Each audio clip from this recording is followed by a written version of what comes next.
Lakhain ko ratrok Duarbaguri MSC constituency Deithor Prayer Centre founder Anchot Kalisi kisu kyun e Radaphan Arnam Kardom pen kipami pon Bangphi Kave Teronpi bangso apirthe pen chiusi Arnamalong sining hemreng mi an dun tanglo. Karitang Kave Teronpi phanke karbianglong adanga bangke kachini nia bangke jum hek tahailo. Alang lige Arnam Kardom Bangphi inut kachipaduk pikpen kiduki sungpen kisuder atuma phan alangli rengtik anta Arnam Kardom pen kirap ki piver abang philo.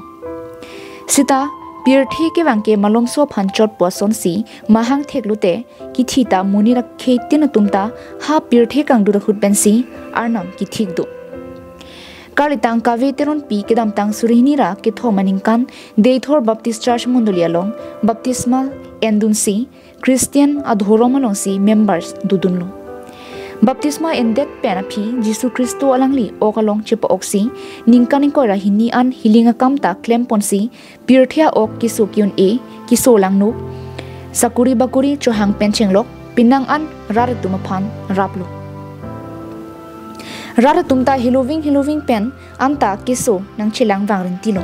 Bonta karitang Kave Teronpi kiso chulong logajo Guwahati anta kiso pondo. Lapen pinang an se chilang pondo. Sitami kiso kibat pigajok thang ni phai trogar ni kang sam por phai trogra chitima porhut bangso apirthe pen chi utikang si hiloving adim mate Arnamalong damjun. Karitang Kave Teronpi asumar bangki thomdu pinso inut arlusu banghini arlusu suke achor chil erlo. Lasi lason Arnam pen ahirjumi kilong bangphi bangso apirthe pen udikang buke rartumaphan kinahok thetan khangjang nupusi ong dongarar tumpen chethan poninti si ningduk mekri meklang pen chepadi dununti.